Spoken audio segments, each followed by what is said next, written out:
Weebly wobbly bobbly blah blah gobble gobbly. Brisket. We had brisket for lunch. Oh! Hello and welcome to Central Nerf News. I'm your host Drac, and we'll get right into it.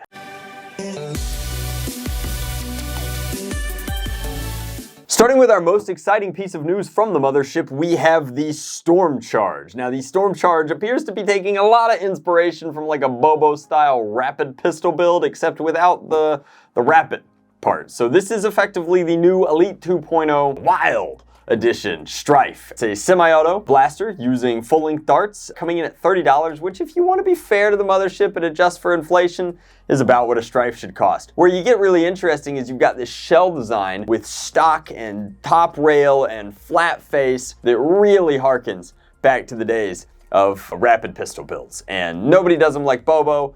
This looks a lot like a Bobo-style rapid pistol build. I would not be surprised if whoever they've got working on the Wild Edition industrial design just took a picture of one of Bobo's builds and was like, good enough. On a further positive side, we have that Rival is not dead, and we never really thought Rival was dead. It just seems like Hasbro was always actively trying to replace it with some sort of new proprietary ammo type. However, very exciting that the AccuRival line, which is one of the better designed Rival lines, is coming back at it like a bad habit with two new blaster designs for the year, both of which should be on shelves very soon. You've got the Pilot, which is a break action single shot pistol. Very interesting, not sure if it's going to replace the current single shot breach style Rival action that a lot of kits are around, but this one will live or die based on whether or not the hobby comes up with like a really good kit for it, at least in terms of our hobby-based interest. I'm sure the product will do very well. Again, coming in at 12 bucks. It's pricey for a single shot, but it's relatively affordable for an entry-level Rival blaster, and it's got a cool gimmick. There's nothing quite like break action, right?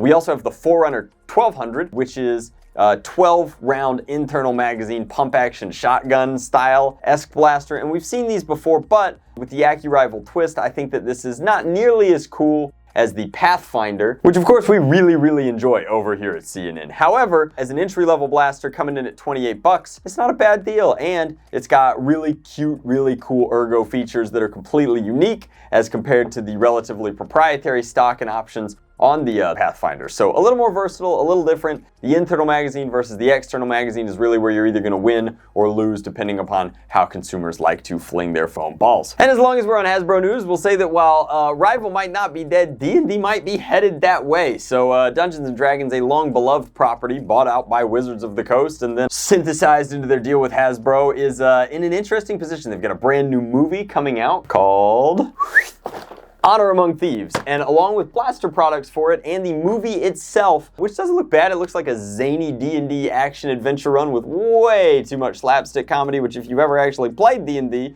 instead of just absorbed it through the cultural lens of Stranger Things, it's usually slapstick, goofy nonsense in an actual D&D campaign. So I think that they got that right on the money. However, Hasbro just canceled a litany of different projects, including personnel and a lot of stuff. It turns out that last episode of Central Nerf News, we were talking about Hasbro stock being downgraded and there being a lot of repercussions for that. Those repercussions have been felt across the entirety of the company. There have been a lot of personnel shakeups, mostly for the better. A lot of people getting exciting new opportunities outside of the mothership, but also just interesting developments along that line, including the canceling of a lot of projects, both in the Nerf world, in the Magic the Gathering realm. I think they just canceled a mobile game. And then interestingly enough, in a world where corporate greed goes completely unchecked, D&D has always lived on the pure creativity and imagination of fan-based content. And Hasbro is not implementing yet, but leaked documents from the Gizmodo team have revealed that they have every intention of doing something along the lines of an update to their general open source world building policy for D&D fan content, where they're okay with you making $1 million or $500,000 off of your Kickstarter or other lesser, in Hasbro's opinion, crowdfunding campaign platform. However, they just want their cut for a low 25 to 20%. They will allow you to continue using Dungeons and Dragons style things for your campaign settings, words, etc., character design. They want their pound of flesh. This is particularly flagrant and upsetting to a lot of independent game creators out there because lots of games use the Dungeons and Dragons framework for their role-playing games. And also it's retroactive. The open source kind of paperwork and documentation that allowed people to do this for the past was the 1.0 version, and apparently this 1.1 update that intends to bill creators of independent content for their content in a royalty hostage situation, from the sounds of it, intends to be retroactive on sales. You know, hopefully they come to their senses and they decide not to implement these changes as these leaked documents would suggest. But if the fireside chat that we had with the WotC and Hasbro executives saying that, oh, they downgraded our stock, there is no war in Ba Sing Se. Everything is not our fault. It is not a real problem. Seems like they're kind of head-in grounding this one all the way to the bank. Other than that, there is a Minecraft sword for 30 bucks. It appears to be a single shot Minecraft sword called the...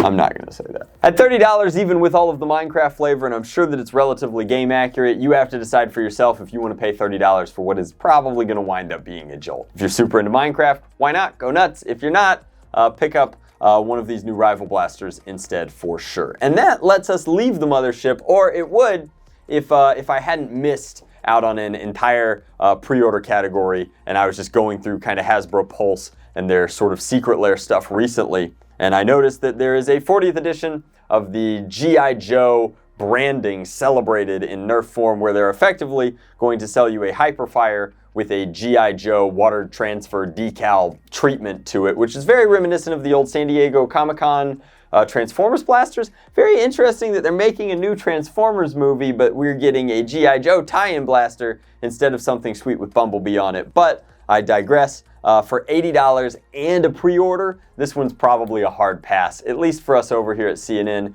Maybe we just don't go Joe enough. Knowledge is half the battle, and this blaster is double the price. So we'd rather take the knowledge and buy our Hyperfires for $20 over at places like the Blaster Bard or Goodwill. Moving along into other more hobby-friendly companies, we have talked about the Game Face Try-On ad nauseum. However, not only is it out, it is released, it is for sale on their website, but deliveries have started happening. With deliveries, we're going to start seeing some fan-made content. I know that over here at Foam Pro Shop, we are almost ready to launch our kit for it. It's already a very sweet blaster, comes highly recommended. Everybody on the staff here loves it, but we found a couple of ways to make it a little bit better, and we're excited to share them with you in a future video. So if you're not already subscribed and hit that notification bell for the Central Nerf News Network nonsense, CNN, then you should consider doing that and supporting the channel, because we love making content for you, and you're here, so you at least theoretically like consuming it. Thanks for being here, audience. Aside from that, the Herja from Out of Darts has released. That is the kind of full auto blaster attachment platform thing that you can attach to pretty much anything with pick rail. Pretty exciting, pretty cool. That has gone through its full release, and we look forward to doing a review soon. As long as we're talking about my buddy Luke over at Out of Darts, not only has he, but also the blaster parts people have gotten their worker samples of the upcoming Worker Harrier. Very interesting that the timing of that blaster and the Try-On are neck and neck, and the price points for them are relatively similar because they both seem to be very featureful product releases, both dedicated half-length pump-action Springer blasters. Slightly different ergos and aesthetics on them. Really excited to put them up head-to-head, especially compare them with things like the cheaper entries and then the more expensive entries as well. I think that we've got a lot of really great options to choose from in pump-action primary competitive land. I'm excited that both of those blasters are in the hands of hobbyists and are starting to get the full royal cut-it-apart treatment. And coming back this year in 2023, we've got Busby in the news again. Pretty exciting. So not only is an otherwise unheard of blaster coming out, almost hearkening back to the days of Vortex rings. Not Vortex discs, Vortex rings. The almost koosh rings that you would fire through the air that would create their own airfoil and float. We have the new Busby under the Adventure Force line Spin Shot, which is a $20 ring blaster that looks like it delivers the hits. Everybody says that it is a low joule delivery, high range blaster. I'm really excited to check it out because I'm a long-term stan of the old school ring type blasters. I used to play in competitive nerfing events with a Firestorm, which if you're too young to remember the Firestorm, it's worth checking out a vintage review of it here on the platform just because it is a really cool piece. It did something very unique, very special until we started cutting them up and turning them into half-length dart sniper rifles. Busby has also done something very interesting and I think very wise in that it is officially publicly announced at least, that our very own Captain Slug relocated to Korea and, having stepped away from his web store, needed something to fill the hours. And